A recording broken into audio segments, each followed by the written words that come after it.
Holy damage has gotten a lot better in this DLC due to things like the Sword of Light and Sword of Darkness, the light version being a 20% holy damaging body buff, and the darkness version being a 20% holy boosting debuff, and both do last 60 seconds. And also, unlike the base game, there are actually some main bosses that are actually weaker to holy damage. Now, I still consider it to be the worst damage type in the game because it is borderline useless in the base game, as almost every single enemy and boss are just somewhat resist to holy damage. Now, for the most part, it is only a 40% resist, so it's still going to be viable in the base game. It's just going to be the worst one. And it's still not going to be that big of a deal because you typically have a faith type of build with holy damage, and you will have access to different damage types anyway. But for today, we are going to go over the top 10 best holy damaging weapons for PvE. Now, any weapon that does get some split holy damage, doesn't matter how much it is, it's going to be able to make it onto the list. So there might be lots of weapons on here that just get more physical damage than holy damage, but I'm still going to talk about them anyway. Starting off at number 10, we have the MALIKETH'S Blackblade to what is probably one of the better New Game Plus weapons in this game. It is a Colossal Sword with a really good strength and faith-based scaling, can get some very high amounts of AR, and the Colossal Sword moveset is very decent, but the reason why it's going to be a really good New Game Plus option is because of its skill Destined Death. As the name implies, the skill does do a Destined Death effect, which does result in enemies having 10% of their health get taken away for 45 seconds, and it does do an additional percentage damage over time afterwards. So when going up against bosses that have really large amounts of health, this is just going to do colossal amounts of damage, and with how many times that the skill actually does hit, it's just going to constantly stack up that percentage damage, and it's just going to melt through enemies' health bars. It also does help stun lock smaller enemies as well, and it can do it in a somewhat decent AoE, so you could potentially hit multiple enemies at once too. Now, there are going to be a couple of downsides. Number one, it is going to consume 40 FP, which is going to be pretty expensive, but the damage is definitely worth it. But if you are going up against enemies that don't have much health, it's probably not going to be the most efficient thing to use. And also, it is going to be a shorter range type of skill with a long animation. Now, it does get some hyper armor, but that might be a downside in some cases because you get stuck in that long recovery animation, and you're going to be getting hit a whole bunch. So you probably have to stack up in a bunch of damage negation spells just to be able to trade out, because very rarely would you be able to use this skill and walk away from it unharmed. But it is a weapon that gets very high damage, and its skill can just melt through a bunch of different types of bosses. It could use with a bit more stance damage, but it still is an amazing weapon.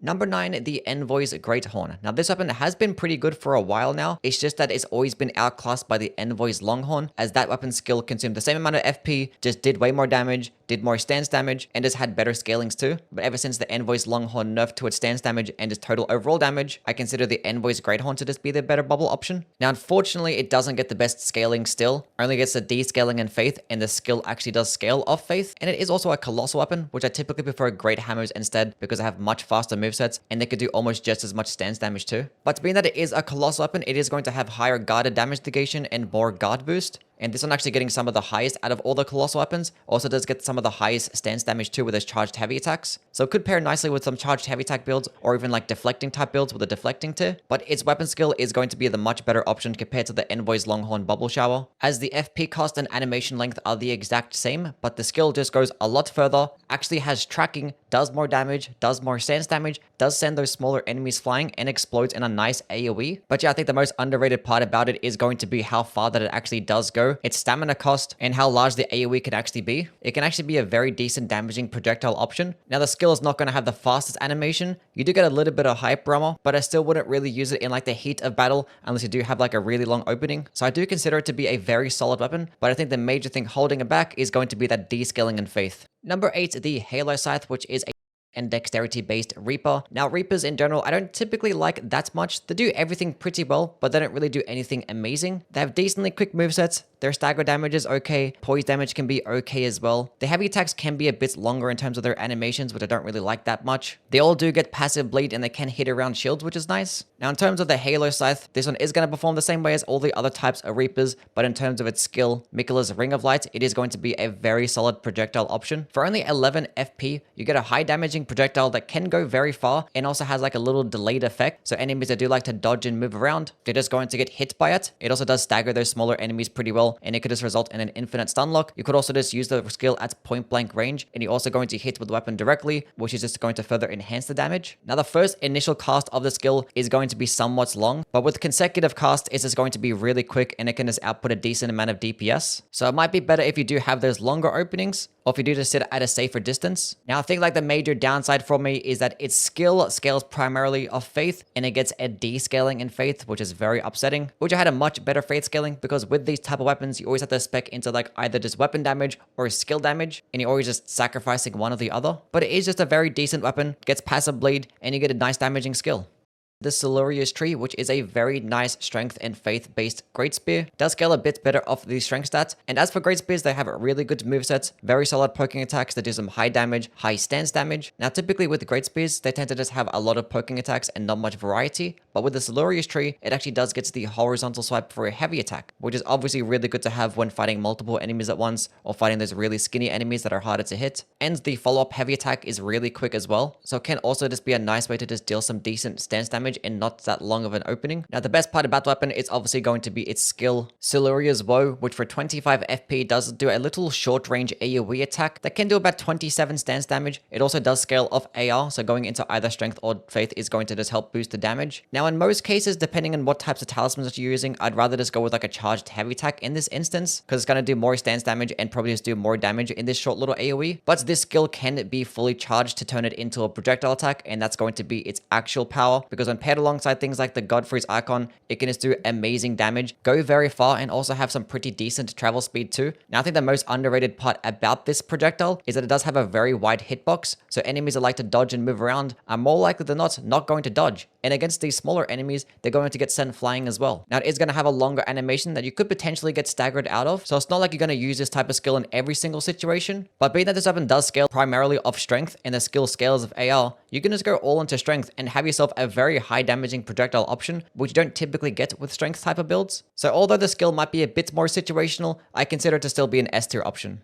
Number 6, the Black Knife. Now, I always say that daggers are not that good as primary-based options because they're typically just outclassed by claws, straight swords, or curved swords in terms of those really small types of weapons. But the Black Knife can be an exception for two different reasons. One is going to be its heavy attack, which is a very nice double swipe, and this actually can output a decent amount of damage, is going to work nicely with the multi-hit talismans, and obviously it's a heavy attack, so it can pair nicely alongside the charged heavy attack talismans, and it is just going to do more stance damage than light attacks. So the way I like to use this is just spamming the heavy attack, whether it's uncharged or fully charged. I'm just always using the attack. And with the decent dexterity and faith-based scaling that it does get, it can result in as high amounts of damage. And if you do end up proccing a stance break, which is very possible with these heavy attacks, because they do come out very fast, you are going to have 110 crit as well because it is a dagger. But the best part about the weapon is going to be its skill, Blade of Death, which for 25 FP does shoot out a very high damaging projectile attack that does actually cover a nice horizontal spread. So against enemies that like to dodge around, they are going to still get hit by it. And it does do the same destined death effect that the Maliketh Black Blade does have. And the enemy's health bars will just be taken away by 10%, and it will just do a bunch of percentage damage over time. Now, it's not going to hit as many times as the Maliketh's Black Blade, so obviously its damage is not going to be there. But I'm still going to prefer the Black Knife more because one, it's a lot cheaper at 25 FP. It can go a lot further, so it's going to be much easier to use. You can just keep running backwards and keep spamming the skill. And it's going to be an airborne type of skill, which for most of them, including this one, it is going to result in infinite hype Brahma. As soon as you click the button, you're like never going to get staggered out of it. You can just keep spamming it over and over again, tank the attack, and just trade out with a high damaging skill. Like weapons that have really quick projectiles like this are just so fun to play with because it gives you so much versatility in a lot of different boss fights. As soon as enemies just walk a bit further away from you, you can just use the skill, just do a decent amount of damage, and then the enemies will just end up coming closer towards you, and it will stop them from regenerating their stance meter because it does do roughly 10 stance damage. Now, even if you still don't like this as a primary option, you could just still use it as a secondary option. Anytime that you have like a faith type of build, you could just have this in your back pocket and just keep spamming it against enemies that have really large amounts of health because it's just going to melt them. Now, you might say that the Black Blade spell is just going to do the exact same thing, but that one is more expensive, doesn't get hype Brahma, but it also does stack with the Black Knife too, so you could just use both.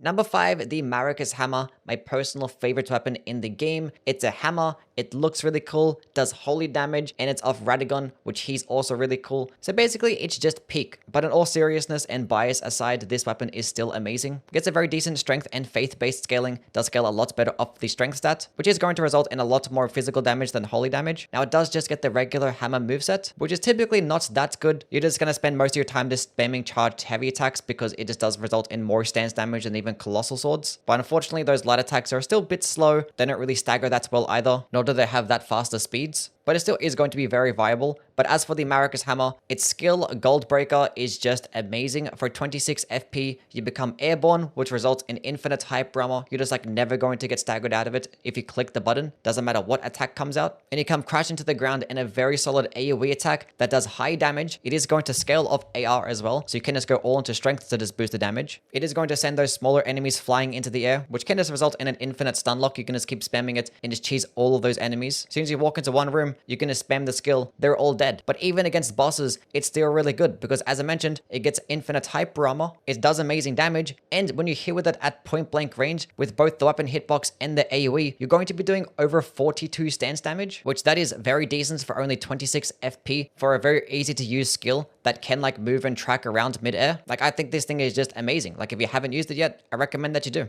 Number 4, the Coded Sword, a pure holy damaging straight sword with a pure faith scaling end requirement. So if you do have those pure faith type of builds, this one might just be one of the better options. Now, its total AR is going to be on the lower end, but it's not going to be doing split damage at all. It is just pure holy damage. So it can actually result in some pretty decent damage still. And it is a straight sword, so its moveset is going to be perfectly fine. If you end up finding yourself a second Coded Sword or just having a sacred infused straight sword in your offhand, you can just go ahead and power stance them, which the power stance straight sword combos are one of the best in the game. But obviously, its skill Unblockable Blade is what's going to make this weapon just incredible. For only 18 FP, you do this very wide horizontal swipe that does have a very large radius, does actually like extend the weapon's range by like 3 times the amount, and just do amazing damage, stagger enemies nicely, and do 35 stance damage, which is just stupid. Like, that's more stance damage than a charged heavy attack, and you're gonna do it in such a wide AoE that's very easy to spam. Like, if you end up getting surrounded by a bunch of enemies, you can just spam this skill, they're all gonna die. Go up against certain types of bosses, just spam this skill, they're gonna get stance broken quickly. Like, this thing is such an insane and underrated weapon in this game, and it's so incredibly easy to build around as well. Number 3, the Sacred Relic Sword. Now, a lot of people just consider this to be like a glorified rune farming tool, as it can just destroy all the Albinurics at the Mogwin's Palace, but it is so much more than that, because what it does to those Albinurics, it can do to like the entire game. If you just pull up to a camp full of enemies, just use the skill, they're all dead. And if they're not dead, they've been taking a lot of damage, and they all get sent knocked down to the ground as well. Like, the fact that this skill goes that far and does it in such a wide horizontal spread means that you're gonna like just not miss. This skill has like the best crowd control potential in the entire game. But even in boss fights, it's still pretty decent, as it does do some decent damage. And as long as you do just create space, you can just sit at the back of the map and just keep spamming the skill, and enemies are just not going to dodge it at all. Now, there are going to be a couple of downsides. One, it does consume a lot of FP at 42, but it definitely is worth it. But if you are building around it, I definitely recommend going into the Carrion Filigid crest. And also, it does consume a lot of stamina as well, so it's not going to be that viable to try and spam in a boss fight. But I think the most underrated part of the weapon is that it does mainly do physical damage, and it does get a 110 crit. So when going up against these enemies that are really resist to holy damage, you can just go ahead and spam charged heavy attacks, get yourself off a stance break, and just get the riposte, and you're going to be doing amazing amounts of damage. And you do have a greatsword, so it's not like it's going to have a bad moveset, and it actually has the most range out of all the greatswords too. Just go all into that dexterity and faith-based stat, just spam the skill when you can, try and proc some stance breaks, and you have yourself such a cheesy build. Number 2, the EUPORIA, which is a new twin blade from this DLC. It is probably just a pure faith-based twin blade, as it doesn't really get that good of a strength or dexterity scaling. And it can also just be the highest damaging twin blade in the game too, if you do gain up those stacks of damage, which you do gain these stacks of damage by just hitting with the weapon itself. You can just do like one charged heavy attack to just gain the first stack. You could do another one to gain the second stack. And with these stacks, you're doing roughly like 130 more holy damage. So going into these charged heavy attack types of builds with these multi-hit talismans can just result in very high amounts of damage. But obviously the best part about the weapon is going to be its skill EUPORIA Vortex, which for 28 FP does do this little short range spinning attack, but when the weapon is actually buffed with these luster stacks, it does actually transform the skill into a projectile attack. Now, as for the first charge, the skill damage is like the same amount as it is uncharged, but it obviously is going to do it at a further distance. But when you do have the weapon fully charged up, the skill does last a lot longer, and it can result in like 3 times as much damage and do roughly like 60 stance damage as well if you do hit with it at point blank range. And it could just straight up just destroy a lot of different enemies in this game. And I think the most underrated part about it is that the buff just lasts so long. Like, I've had this buff last over 7 minutes for me, so you can go ahead and go through a legacy dungeon, gain the stacks of the buff, enter a boss fight, and then just lead off the boss fight with its skill and just do stupid amounts of damage. Now, the weapon is not going to be without downside. One, it is a twin blade, which they're really good when paired alongside the multi-hit talismans, but their stance damage is not that good, and they do get stuck in longer animations that you can get staggered out of. And being that all the damage comes from the final hit of the swing, if you do get staggered out of it, you're missing out on a lot of damage, and the skill does not get any hyper armor, so you can get staggered out of it easily. And against more mobile enemies that are very quick, it's very hard to hit them. You can track around and move with it, but it's not going to be that fluid. So although it can cheese a lot of different types of bosses, and it could probably make very easy work of a lot of different legacy dungeons, it still might be a bit more situational, but it still definitely is an S tier option in this game. Now, as for some honorable mentions, I do want to give a shout out to two of the Black Steel weapons, the Black Steel Great Hammer and the Black Steel Twin Blade. They do get a little bit of split holy damage and a bit of a faith scaling, but they can be infused as well. And they also do get bonus damage on holy types of buffs, like Order's Blade or Sacred Blade, so it can result in some of the highest damage out of all of the weapons in their own respective class. Now, the Black Steel Twin Blade might just be outclassed by the EUPORIA, as when you do gain the stacks of the EUPORIA, it is just going to get more damage. But this one actually is easier to just reach more damage, as you don't have to rely on just hitting enemies first. And it is also going to have the better moveset. But the best part about Twin Blades are going to be those power stance jumping attacks. And this might be the best tool to use that with. And as for the Black Steel Great Hammer, it does have amazing synergy with guard counter types of builds, as it does result in a little AoE shockwave effect. And hitting with this can result in the highest amount of stance damage out of all the guard counters that Great Hammers get. But if you do miss with the AoE attack, then you're going to be doing the least amount. So both of these weapons are very good, but they just didn't do enough for me to make it to the top 10 list.